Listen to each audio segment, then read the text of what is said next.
Welcome everyone, and thank you for joining us for the learning of Torah Hashem Be'ezras Hashem Yisbarach. As always, we begin with appreciation to TorahAnytime.com for giving us this amazing platform where we could teach Torah in 187 countries.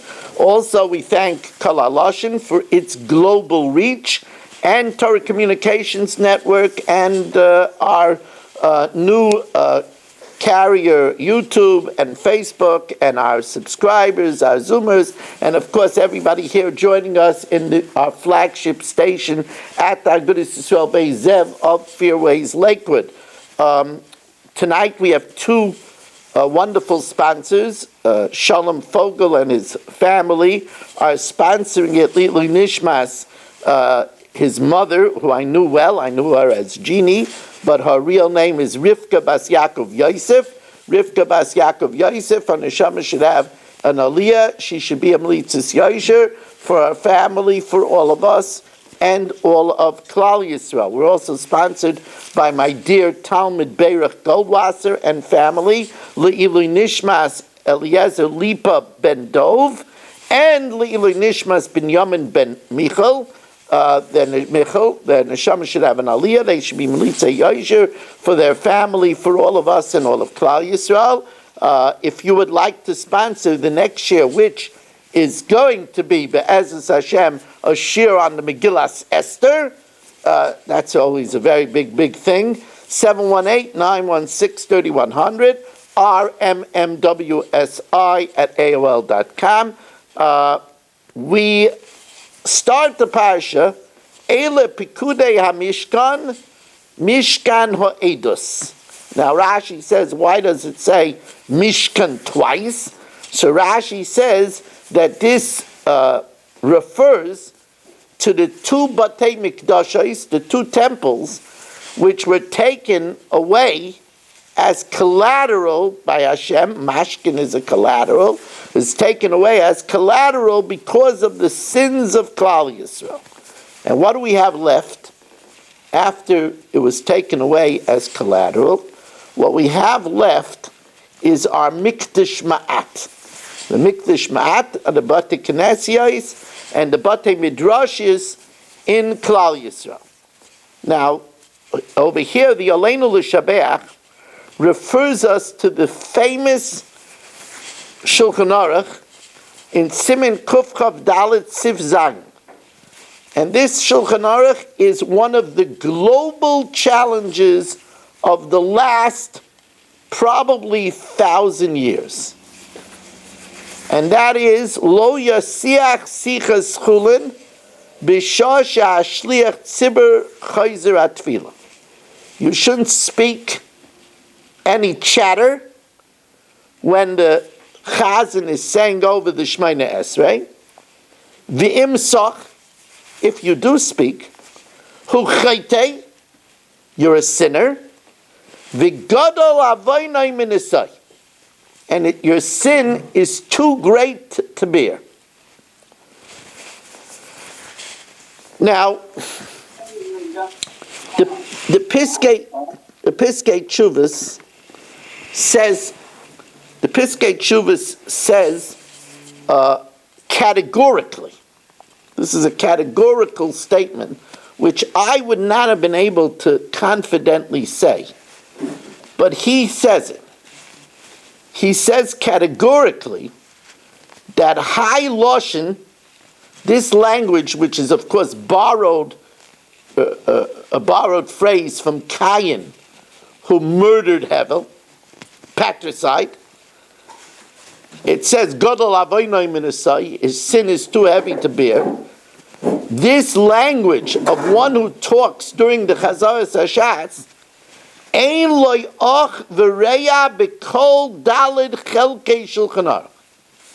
It doesn't have a match anywhere in the entire 4 sections of Shulchan Aruch. In other words, the entire Shulchan Aruch talks about sins and transgressions, and nowhere else is a sin. I mean, talking about heinous sins, like ribbis, like basa b'chalav, like not honoring parents. Nowhere else in Shulchan Aruch does it use such a phrase as compared to murder, gadol avoinai min asai. Now, where does this phrase come from that we use it over here? So it's in the Orchos Chaim says it's brought down that the source of this phrase is the Rabbeinu Yoina. Rabbeinu Yoina is one of the Rishonim. He used the phrase for one who talks during the time that the Chazan is saying over Shemona Esrei. In the Sefer Hagan Derech Moshe writes that the kavanah of the Shulchan Aruch for using this phrase is a very, very grim one. It's a very, very scary one. He says, it's like murder because many youth die because of this sin. Of Al Cain, it's a chait, it's a sin, like Cain, it's a sin of murder. Because people die. People say, talking in shul, they make too much of it. It's a shtick. So it's brought down, this is an ancient sefer, this is not a recent sefer, Hagan Derech Moshe, that many young people die. The Balatanya was the first Rebbe of Lubavitch, right? Yes. So the second Lubavitch Rebbe, the son of the Balatanya, writes as follows: Asher kolak kategorim, all the prosecutors, lamala ulamata, below, above and below, in the matters of banai chaya umazaynei, in the matters of children, livelihood, life, health, and sustenance, hakol ba mizeh, all boiled down to this sin of talking in shul. That's such a powerful statement. That's like, whoa. Now we all know, Rabbi Wein makes this historical statement, which is pretty obvious, that if the Holocaust didn't happen, if the Shiur didn't happen, the most horrifying time of loss of Jewish life in modern history was the Polish massacre of 1648, 1649, which is called the Gezeres Tach V'Tat. During that time, 300,000 Jews were ruthlessly murdered.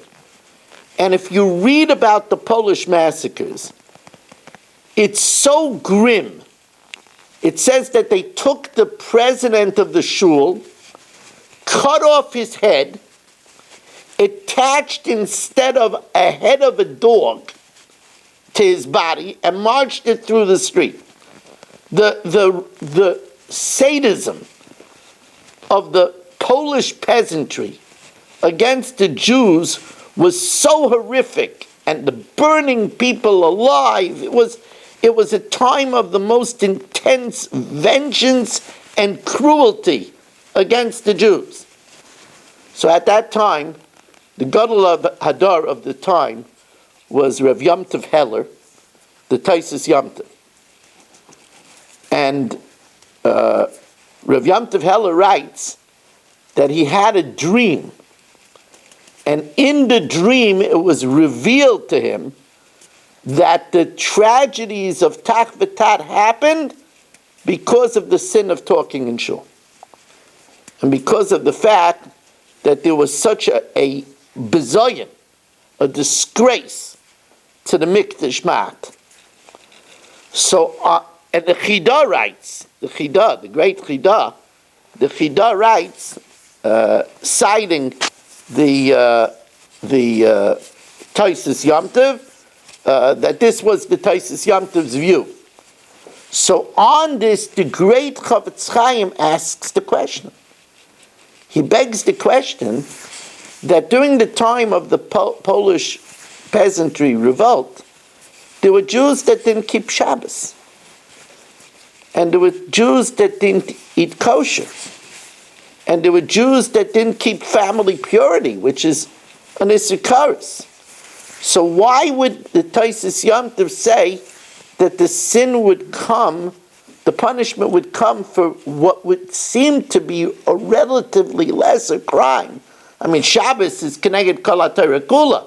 Family purity is an Issacharius. Talking in Shul is not an Issacharius, spiritual death. I mean, why was it singled out, this sin of talking in Shul?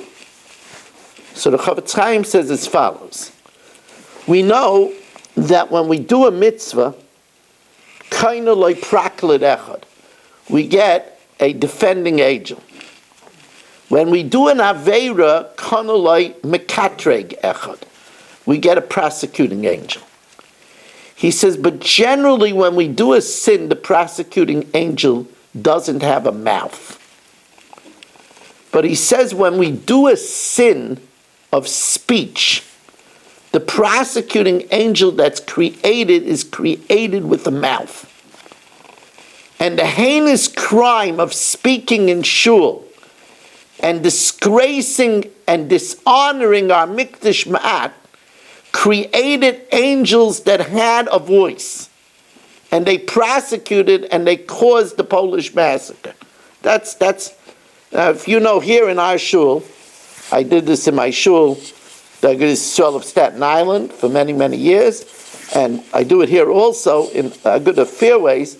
We say the Mishaberach of the Taisus Yom Tov after we lane.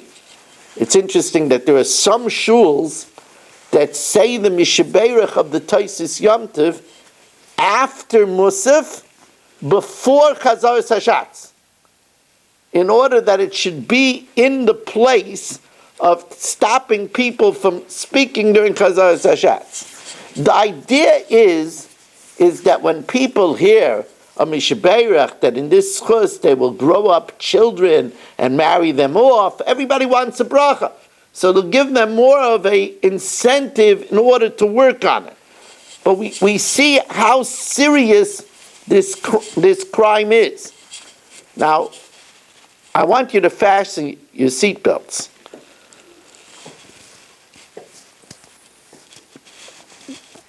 You got to hear what the Chidah writes. It's the Chidah writes, Lachein, since we see how severe this crime is, there are some people that say, I can't help myself. I can't keep quiet. I can't sit in Shul for 2.5 hours and not talk. I mean, I can't do it. Says the Chidah, Lachein, mi she'eino yochalis apek midaber be'esat tefillah. If someone can't contain himself, toiv loy shelo yavoi lebeis haknesses. It's better for him not to come to Shul. Let him daven b'yichudis in the house. It's Yotze Schor B'Psed. He says, how can I go without Minyan? How can I go without Kriyas Satar? I'm going to miss hearing Gedalia Lane. I mean, what kind of Shabbos is that? It's better not to come to Shul than to talk in Shul. And the Chidah is not the only one that says this.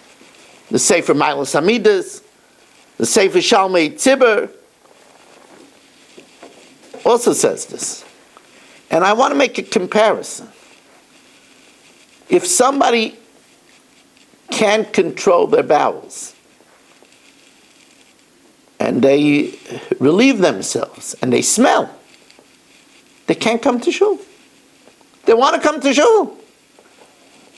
But if they can't control themselves, they can't smell and come to Shul, nobody's going to be able to daven. They have to be away from the smell. So they can't come. A person that talks in Shul smells. He's smelling up the joint.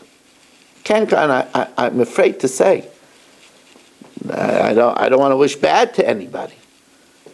But a person has to know that if they push themselves on the kehillah and they talk in Shul, sometimes a person can be punished that later on they can't come to shul because they smell. You know, it's sad, but my father told me that when they were in the ghetto, they weren't allowed to congregate to daven. So they had secret minyanim. And the children were not allowed to come. Here, a child wanted to come to daven.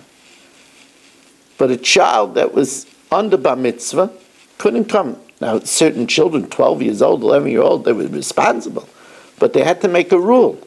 Imagine a child wants to come to shul, he can't come to shul. A person that talks during davening, it would be better off that they shouldn't come to davening. And by the way, this is true for women too.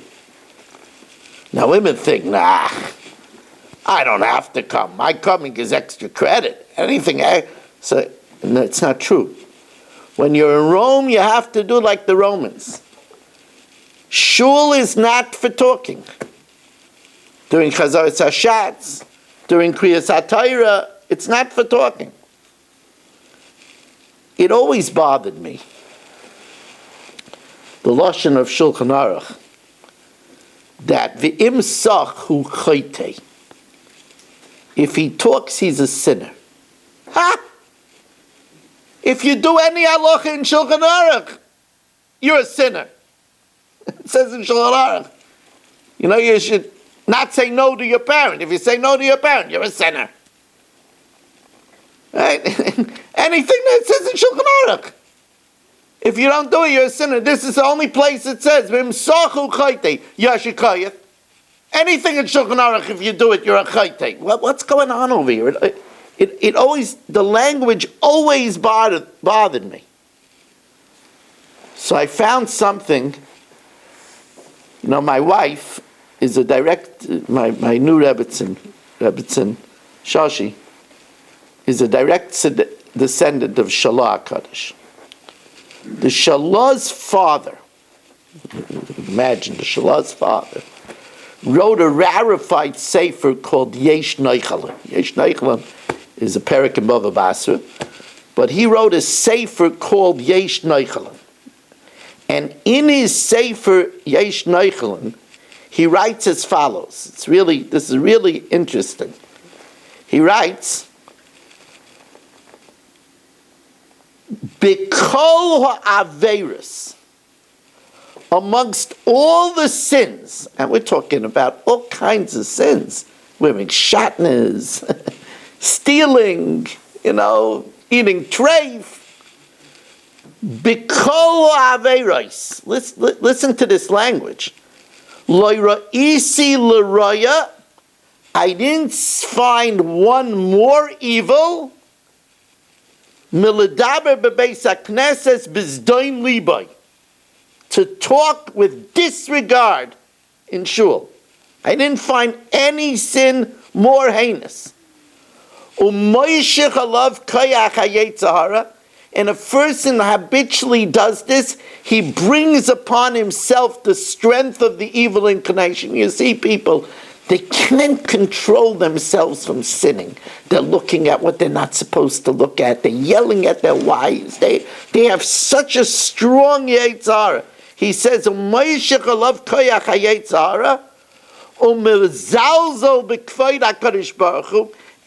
a person is disgracing the honor of God. Whoa, father of the Shilah. Yeravam ben Navat set up 2 idols and stopped Klal Yisroel from going Aliyah L'Regel. He's like Yeravam ben Navat, Ha'chaytei u'machti es harabim, who sins and causes other people to sin because he's talking to other people. V'ovain zeh ma'akev ha'geula, and this sin stops the redemption from coming. Now, from the language of the Shalah's father, we understand why the Shulchan Aruch calls this person a chaytei. Because he says that he doesn't find a sin that's so ugly as this. The Chassam Sofer, in the second chelik of the drashas, in the drasha that he gave the very sad time of Zion of, writes that this sin is compared to Oved Avodah Zarah. Because he says that there's an angel that's mekabel our tefillas. And when one talks by davening, the angel takes his tefillas and gives it over to the chitzonim. That's an esoteric word. But he gives it over to the chitzonim, to the outer forces, and it's considered like idolatry. That's a Chassam Sefer. Of course, there's a well-known Mishnah Berurah that brings down from the El Yerabah that many shuls are destroyed because of this sin. Now, the Aleinu L'Shabeach, who started this discussion, the Aleinu L'Shabeach says that it's considered like murder because since our shul has a din of a mikdash ma'at, so therefore talking is mevaza our mikdash ma'at. I want to elaborate on this. We know that, when there was a discussion about Esav selling the firstborn rights to Yaakov, so Esav said pragmatically, Hinei anoichi hoylech lamus, v'lama zeli b'chayra, which all the Mefarshim say, I'm going to die if I do. The firstborn right is to serve God in ministry. But that's a dangerous job. It's 20,000 votes. If you go in suya yayin, if you go in after drinking wine, if you go in and your garment is dirty, if you go in it's too long or it's too short, chayav misa. Who wants such a job? I mean, look, Nadav and Avihu, the greatest tzaddikim in the world, because they offered outer curriculum fire, they got 2 laser beams came out of the Kodesh Kodashim, changed into 4 and went up their nostrils and incinerated them. Who needs this? I have to know today, our mikdash is our Bate Knesias. And therefore, if we show disrespect, and talking during Chazar Sashas is disrespect, that's Chayav Misa. And that's why it says the phrase of murder. I've said this in the past. I haven't said it in a long time.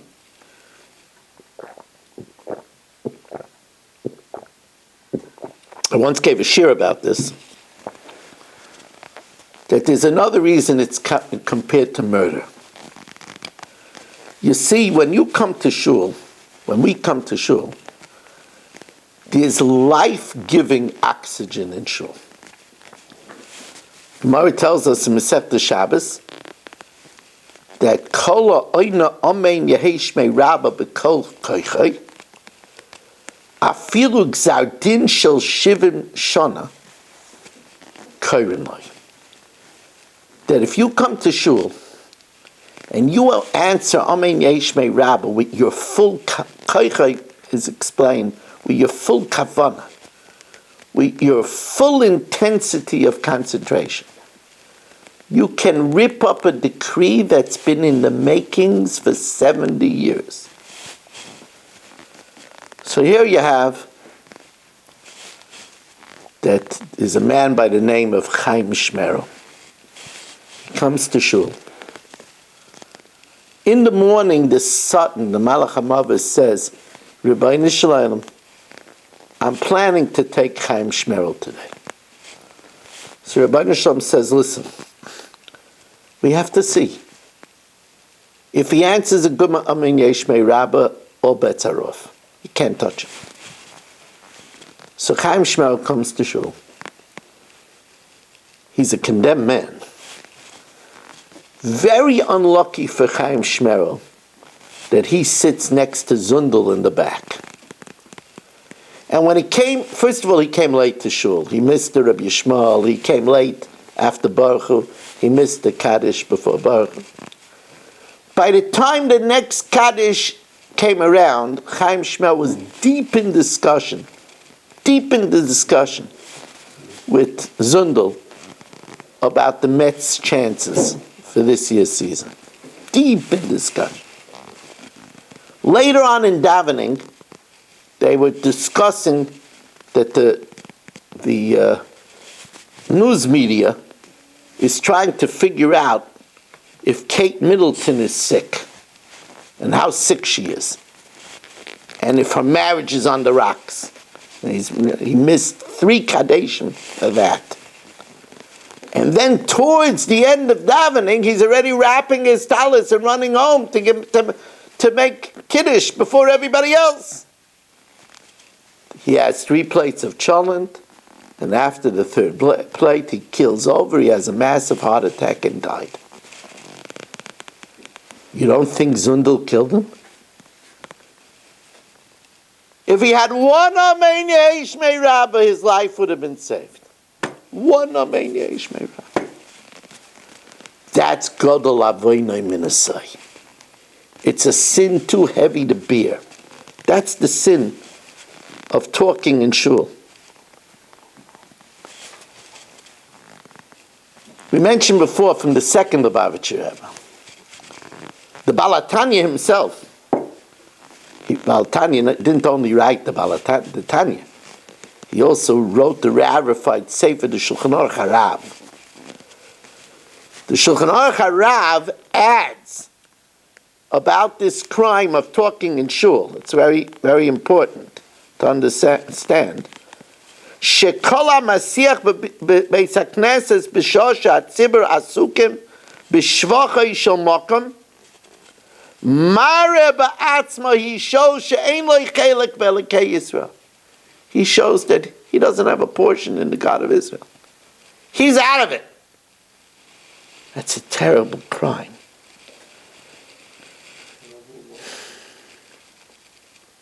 Now, in the Mishnah Berurah, in Siman Kuf Chav Dalet Sifkot Yud Zayin, says, what do we do when the Chazan is saying over Shmoneh Esrei? Says the Mishnah Berurah, I quote, Yesh lishtak, should be quiet, ulechaven lebrocha yishemavarech hachazan. The Chazan is saying, Rifa'enu, you should have in mind, Baruch Atah Hashem, Roifei Chayle Amo Yisrael, V'lano Yisrael Amen. Says the Mishnah Berurah, and therefore it's not a catch-up time. It's not a grace period. Al Kain Yesh Lizor Meloimer Tachnunim, a person shouldn't say then his daily Tilim, or Lilmaid, or catch up on the Mishnah Yomis, or B'Mava Sedra, but Eis Achzor Sashas. That's a Mishnah Berurah. Now listen to what the Kaf HaChaim writes. Kaf HaChaim, of course, is one of the major Pirushim on Shulchan Aruch. The Kaf HaChaim writes, and the Kaf HaChaim is quoting the Gemara in Brachos. It's a very interesting diak. I never caught this diak.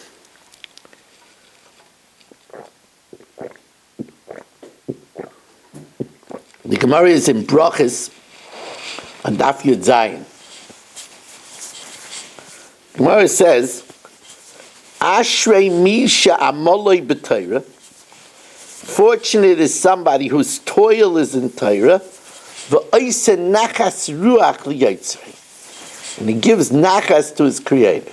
Says the Kaf HaChaim, from the fact that it adds nachas ruach liyotzrei, that means that there are people that learn and don't give nachas.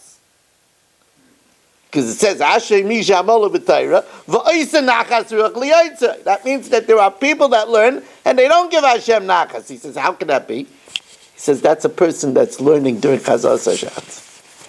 He's learning and he's not giving Hashem nachas. You know, it's interesting. The Welt says, when will the Yetzer Hara tempt you to learn Torah? So the Welt says 2 times, in the bathroom and on Tisha B'Av. So you're not supposed to learn on Tisha B'Av. You're not supposed to learn on the bathroom. Right? So this is a third example. He tempts you to learn, oh, you got to learn because of the shots. Now, he brings a Zohar. Again, I'm far from an expert in Zohar. But the Kaf HaChaim brings a Zohar, and he says this is also the Teiras Ha'ari, that we could get more out of listening attentively to Chazaras Hashatz than our own silent Shmoneh Esrei. It's a very big chiddush. You'll say, what do you mean, my own silent? I'm doing it. So somebody is doing it, I'm just answering Amen. Here, I'm doing the Shmoneh Esrei, I'm working, I'm having all the kavanas, and I have all kinds of kavanas in my Shmoneh Esrei.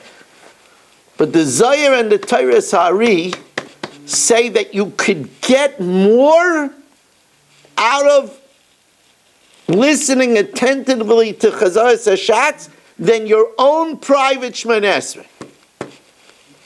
Now, how could that be?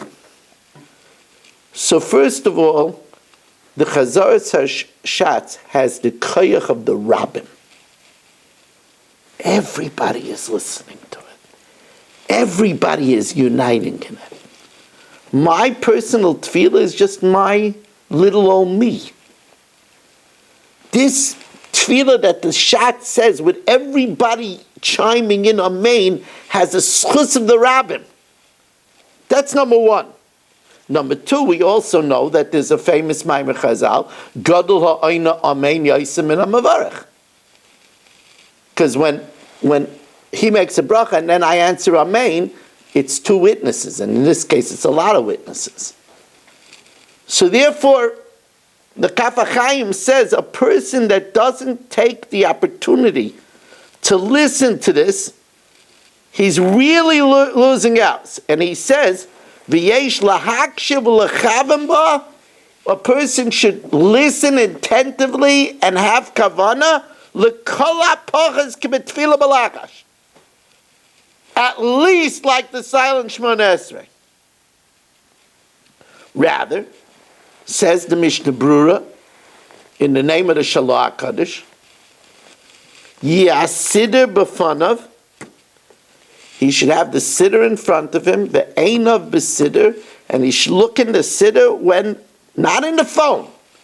A lot of people have their phone and they're scrolling and they're checking their texts.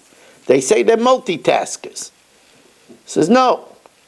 The eye shouldn't be on the phone. It shouldn't be on the computer. Person should be looking in the siddur. V'yechavim b'chol mila. Now I want to tell you, one of the benefits that you have for me from tuning into my shiurim is that you benefit from my remembrance of Ramosha. I remember that Rav Moshe Feinstein, his listening to Chazaras Hashatz was another Shmoneh Esrei. He stood by the shtender with his feet together. Now, Rav Moshe, when he said Shmoneh Esrei, he didn't shuckle. And the same way he stood ramrod straight and listened to every word of the Chazaras Hashatz, it was literally like he was davening another Shmoneh Esrei. I know, because there was one time that something was going on in the yeshiva that we needed to ask Rav Moshe something during Chazaras Hashatz. And they told me to get his attention. I had to go around to the other side of the shtender, look directly in his face in order to get his attention. He was completely trained like another Shmoneh Esrei.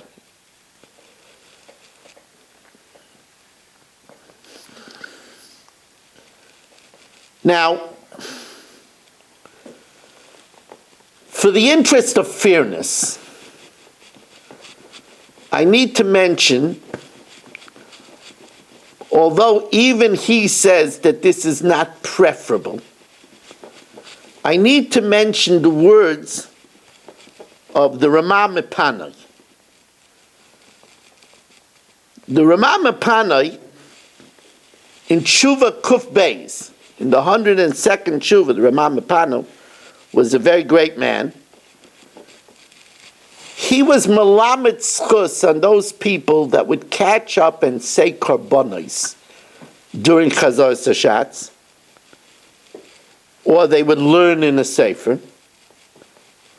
And he writes as follows: Afal gav de lo ya'isavden, even though they're not doing correctly. Mikol Malkam Hanak Yisroel, leave Klal Yisroel alone. He's not talking about people looking in their phones. No, it's not. Hanak Yisroel, first he says, even though they answer Amen without listening half-heartedly, it's not, according to Yerushalmi, it's not really an Amen Yisayma, which would be a terrible crime. And since they're learning, there might be a P'tur of Oisik b'mitzvah, Patim in a mitzvah. But he says himself, he writes in the Tshuva, Umat toiv shaloi la'asais b'dvar macherim. It would be better not to do anything else. Ulechavein la'anois amen. You have to understand that this is the meaning of davar be'itoi matoiv. A thing in its right time, how good it is. Our avodah during Chazar Sashatz is not to learn. Our avodah during Chazar Sashatz is not to catch up in Tilim. It's not to catch up in Karbonos. First of all, you're losing out on the Amen, which is Paisrin Lo Shari Gan Eden, which opens up the gates of Gan Eden. It's Marichin Yama Vishnaisav. Now, there is Shiva, Ramosha, who was very makbid on Chazar Sashatz. The Rishiva writes in the Igros Moshe Chelik Dalet of Orach Chaim, Siman Tes Vav. He says, if you're not sure if 10 people are answering Amen, then for sure you have to answer Amen. For sure. And even if you say, well, there aren't 10 people answering Amen, it's a lost cause. He says, you make it better when you answer Amen. Now,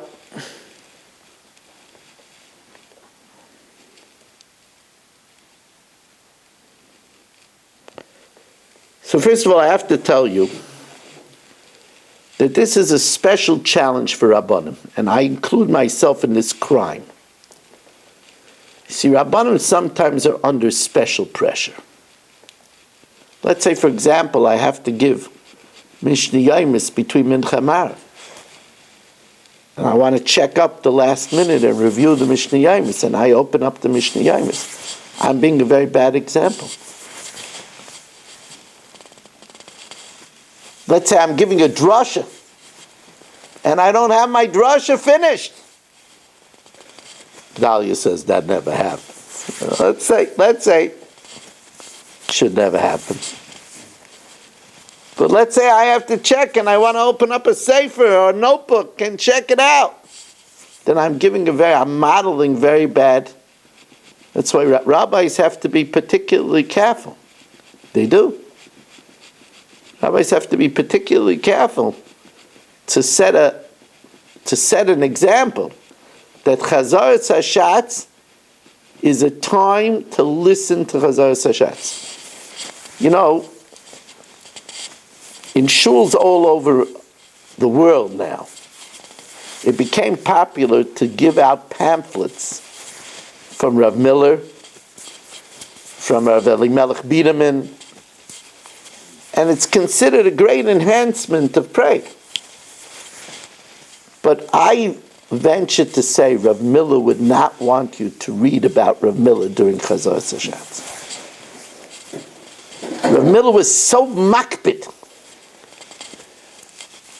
He would not want people opening up a Rav Miller and reading it during Chazar Sashatz. People say, well, it's better than talking. Yeah, so it's like saying, well, it's better to eat something not kosher than to eat basar v'cholov. It's better. There are those that don't want to give out pamphlets. They put it outside and they say it shouldn't be brought into shul. There are shuls that don't put the pamphlets available in shul. I don't go that far because I want to educate the olam what to do. But we shouldn't be reading pamphlets during Chazar Hashatz. Now,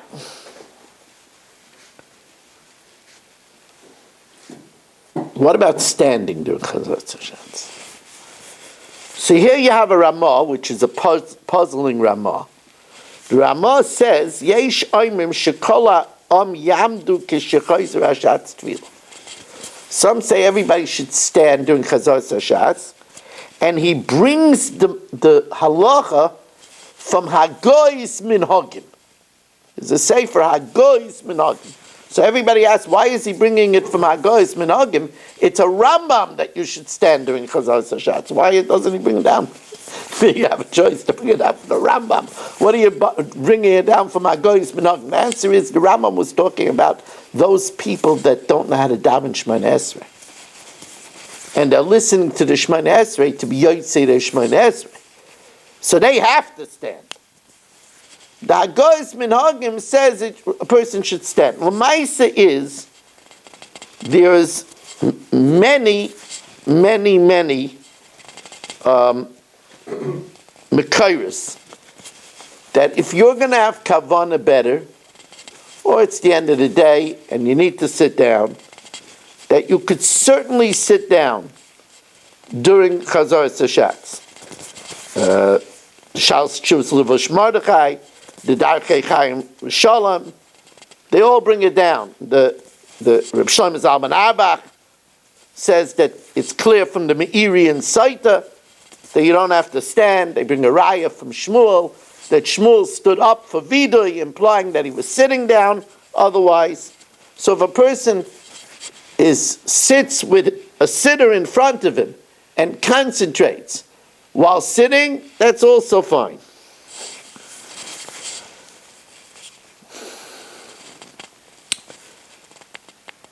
I just want to mention that in Skolya they have a minig after Shemaya Tefillah to say Amen v'Amen.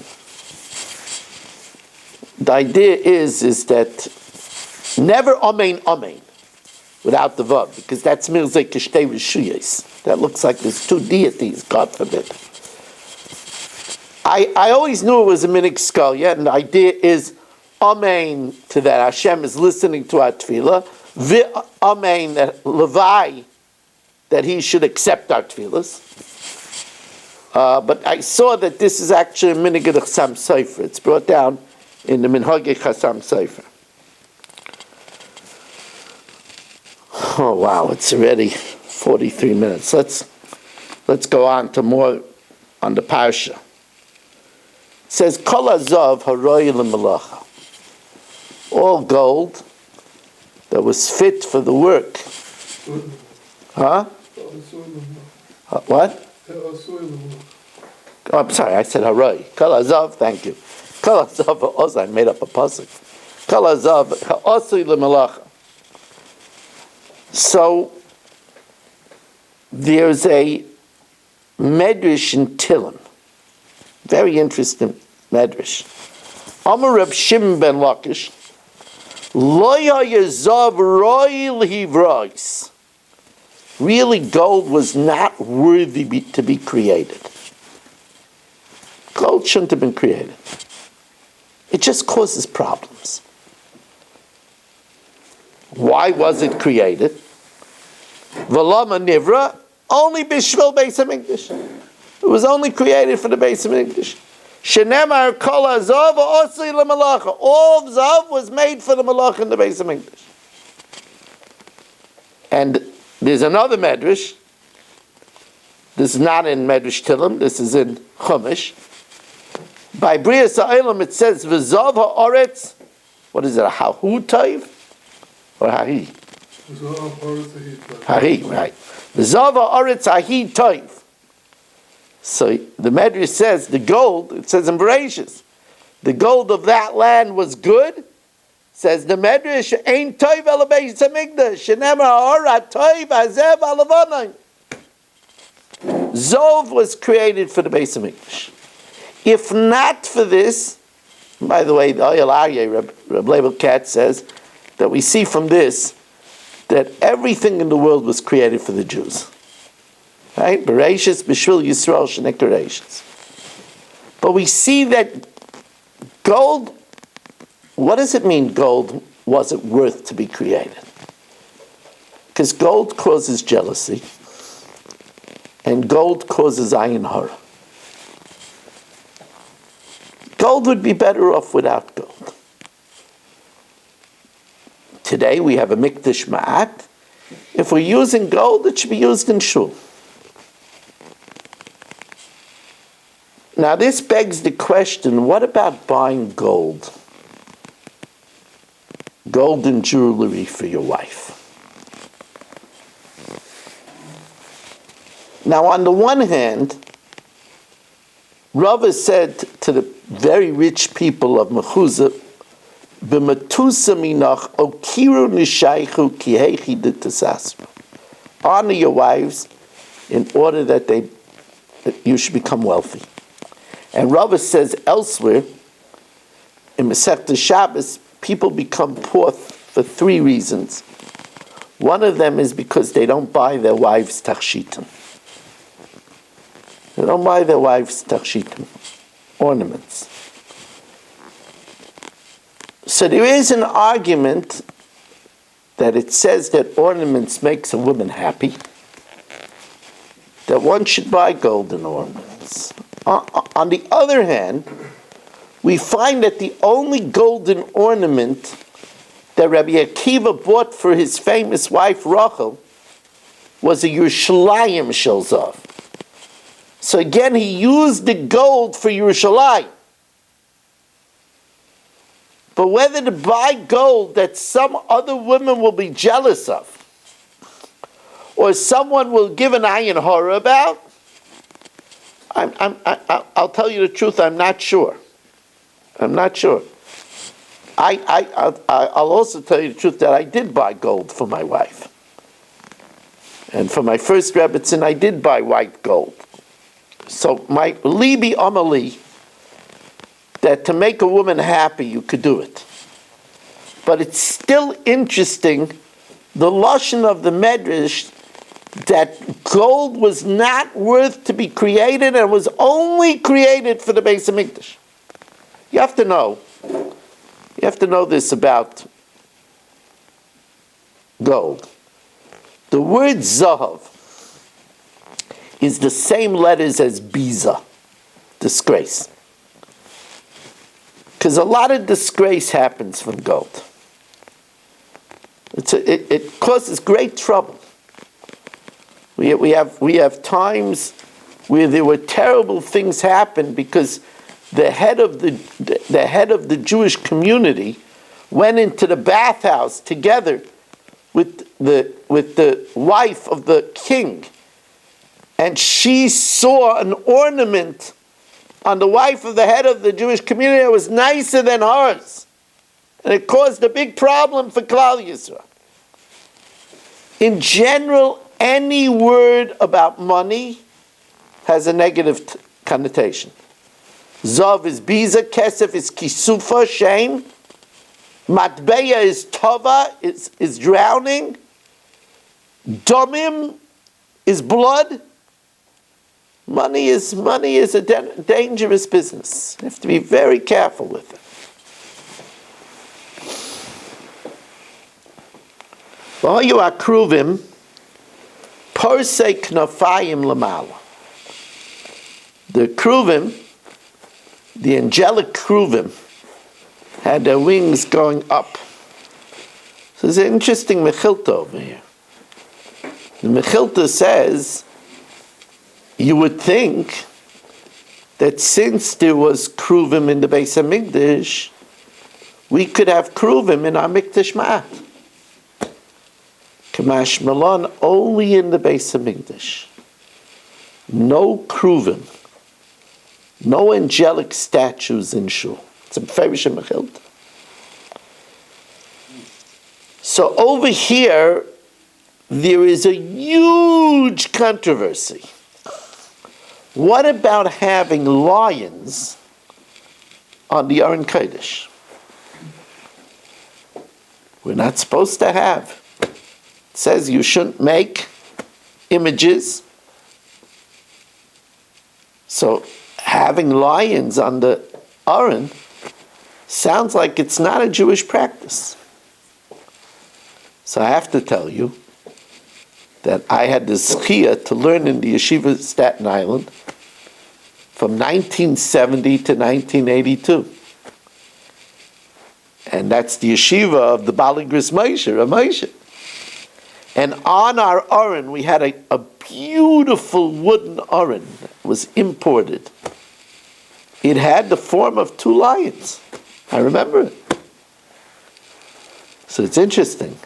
Ramoshe has a tshuva in Yoredeya Chelik Beis, where he talks about this question. He doesn't mention the yeshiva, but he talks about this question, and he says that we're mekel me'edusay shel haran, we're mekel from the testimony of the Ran, that they had in years ago. They had lions on the Aron Kodesh. That's interesting. What about having pictures of Gedolei Yisroel? You know, you're in Shul, and you put a picture of the Chafetz Chaim. Put a picture of the Chafetz Chaim. Maybe people won't speak Lashon Hara. You put a picture of a Moshe, maybe people will learn a little bit after davening and be a masmid. I had a question. It's my first Rebbitzin. What she didn't do for our Shul in Staten Island. I remember when there were tiles broken, she got on her hands and knees and fixed the tiles. She wanted nicer curtains. She had somebody make curtains, and she hung it on the windows herself. So I have a thing that maybe I should put somewhere in the Ezras Nashim a picture of her, the first Rebbitzin of the Shul, the Zeicha Nishmas. So first of all, the Mishnah Berurah says beferish. This is a beferish of Mishnah Berurah. That he says that anything that you put on the walls have to be lamala me'enei hamispal, have to be over the eyes of the mispal. That when they daven, they shouldn't be looking at it. Chas v'shalom, they're davening to the person. Only daven to the Rebbeinu Shalom. But anyway, the Aruch HaShulchan says clearly that we don't put pictures of people in Shul. Shul says clearly. Talking about the Aron Kodesh, this is a good place to talk about messages that are on the Aron Kodesh. You know, people look at the Aron Kodesh, and the messages that are on the Aron Kodesh are so critical. The children see it all the time. You have to know that anything that's of repetitive nature has an important value. That's why I always tell people, you shouldn't miss out on the opportunity of taking your children to say good Shabbos to the rabbi.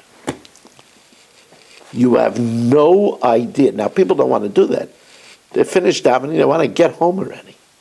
They even say, I don't want to keep my wife waiting. I'm going to wait on the line for the rabbi.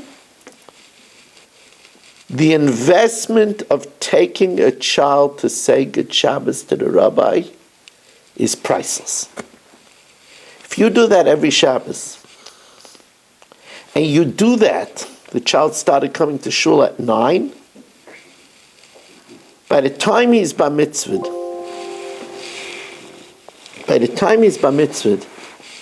he walked over to the rabbi hundreds of times. That implants in him the idea of going to a rabbi. You don't know how priceless that is. He'll grow up and want to daven in a shul with a rabbi. There are people that grow up and say, I'm not davening in a shul with a rabbi. My father always ran out when the rabbi spoke. He always complained if the rabbi was speaking by a bar mitzvah. I don't want to daven in a shul with a rabbi. Get me out of here. There's an insanity.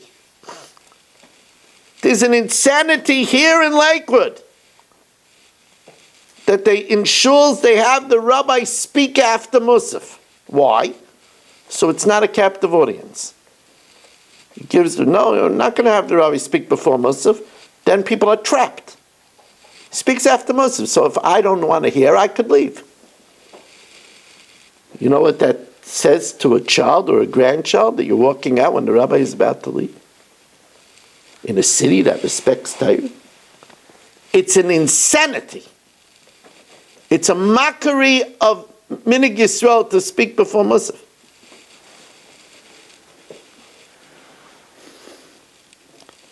Just like the repetitive lesson of taking a child to a rabbi or a grandchild is so powerful, so also what's on the Aron Kodesh. In many shuls it says, Da lifnei mi ata omed. Know before whom you're standing. That's the ABCs of davening. People forget that. They're davening to the siddur. They're saying every word. No, know before whom you're standing. Focus, you're talking to the Eibishter. Come on. ABC. I saw a beautiful, some shuls have Shivisi Hashem L'Negdi Summit, which is the same idea. That I have before me Hashem at all times. I saw a wonderful thing. When I go to Florida, so during the week I was based in Deerfield Beach. So Deerfield Beach, the young Israel of Deerfield Beach, the Shtibel, they daven at 8. That's too early for me. I'm a very late nighter. So the latest minyan during the week, on Sunday there's a later minyan in BRS, but the latest minyan is 9:15 in BRS. The Boker Raton Synagogue, under the leadership of Rav Ephraim Goldberg. In their main sanctuary, they have a wonderful, wonderful thing on the Aron. Ivdu es Hashem b'simcha. That's also wonderful. People should know when they come to daven that it's not a burden. I'm not stuck here. Get me out of here. It's too long. Ivdu es Hashem b'simcha. Serve Hashem with joy. That's wonderful. It's wonderful. I told you this once. There was a time that they did a sting. And they found that there was a certain place that was making tefillin with glue. That the tefillin were puzzle. And people wore tefillin all their life that wasn't kosher. And they cried like a baby that they never did the mitzvah of tefillin.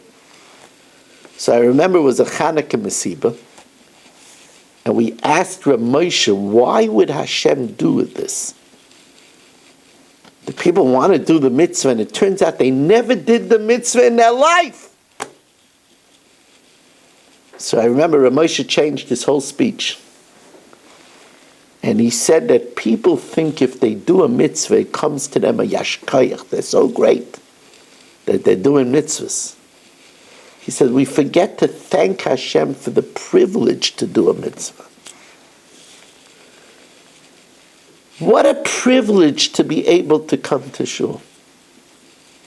You know, there was a time that you just couldn't go to Shul. You know, we have people in this Shul. We have a man here, what a chush of a man. His name is Kedar. His wife said she was 30 years old and she didn't know what a matzah was. The only thing she knew was a menorah. That's the only thing she knew. She didn't know what a sukkah was. She didn't know what... They didn't let them teach their children. They encouraged the children to inform on their parents if their parents talked about Yiddishkeit. We could come to Shul, Ivdu es Hashem b'simcha. And then, of course, what we have on our basic, on our Aron. And I see that there are Arons in Lakewood. I think it's on the Aron in the Chestnut Shul. It's a Torah. It's the Aron. Its ways are ways of sweetness, and all its paths are paths of peace. There are other Aron Kodeshes that have Torahs Hashem Tamima Meshivas Nefesh. The Torah is perfect, it rejuvenates the soul. You want to have your soul rejuvenated? This is the thing. Not backgammon, not pickleball. You could have good exercise, but that's not what's going to rejuvenate the soul. Torah is Hashem Tamima Meshivas Nefesh. Or you could have the mission statement that I have on the Aron. That a mission statement of a shul, because remember the Beis Hamikdash. Remember what the Mishmar HaYotzei blessed the Mishmar HaNichnas, the outgoing Mishmar blessed the incoming Mishmar. Mi sheshikein shmoi b'bayis hazeh, he who resides in this house, yishkein beinechem, ava v'yachva v'shalom v'reyes. Love, brotherhood, peace, and friendship. That's a mission statement of a mikdash. Shekala Torah kula nitna lasa shalom ba'olam. We want to thank you very much. I went over, I got carried away. We want to thank you very much for joining us. Remember that we're soon to start the very fascinating parak of Elam Matzias, one of the most fascinating prakim of Shas. We'll start that sometime towards the end of next week. During the week, what time is this week? 10 December. Motzei Shabbos Shiur will be at 9:15, and Shiur during the week in Daf Yomi is 7:45. You get there to our family Daf Yomi by going to zoomdaf.com. If you want to sponsor the Purim Shiur, 718-916-3100, rmmwsi@aol.com. Thank you for joining us, and have a good Shabbos.